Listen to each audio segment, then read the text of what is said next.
వంకాయ మామిడికాయ curry try చేశారా ఎప్పుడన్నా? ట్రై చేయకపోతే ప్రాసెస్ చూపిస్తాను. ట్రై చేయండి ఒకసారి.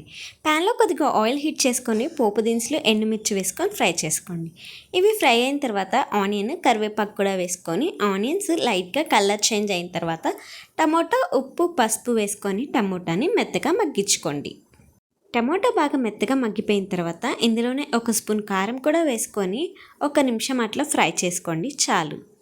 తర్వాత ఇందులోనే వంకాయ ముక్కలు అలానే మామిడికాయ ముక్కలు కూడా వేసుకోండి. ఇక్కడ వంకాయలు మీరు కర్రీ స్టార్ట్ చేసే ముందు కట్ చేసుకొని ఉప్పు నీళ్ళల్లో వేసి పెట్టుకోండి, నల్లగా పోకుండా ఉంటాయి. ఈ 2 వేసుకొని ఒకసారి కలిపేసుకొని ఇందులోనే నానబెట్టుకున్న చింతపండును గుజ్జు కొద్దిగా అలానే వాటర్ కూడా వేసుకోండి. ఆల్రెడీ మామిడికాయ పుల్లగా ఉంటుంది కాబట్టి చింతపండు కొద్దిగానే వేసుకోండి చాలు. ఇదంతా కలిపేసుకొని మూత పెట్టుకోండి. మధ్య మధ్యలో మూత తీసి కలుపుకుంటూ ఉండండి. వన్స్ ఈ మామిడికాయ వంకాయ బాగా ఉడికిపోయిన తర్వాత ఇందులోనే లైట్గా దంచిన వెల్లుల్లి రెమ్మలు, పప్పల పొడి వేసుకోండి. నేను తీసుకున్న పప్పల పొడిలో ఆల్రెడీ ధనియా పౌడర్ మిక్స్ ఉంది. మీకు కావాలంటే సపరేట్గా ధనియాల పౌడర్ కూడా వేసుకొని 1 నిమిషం అట్లా ఉడికించుకొని స్టవ్ ఆఫ్ చేసుకోండి. అంతే అండి, సింపుల్గా రెడీ అయిపోతుంది. ఒకసారి ట్రై చేసి మీకు ఎలా వచ్చిందో కామెంట్ చేసేయండి. అలానే ఛానల్ని సబ్స్క్రైబ్ చేసుకోండి. Thank you.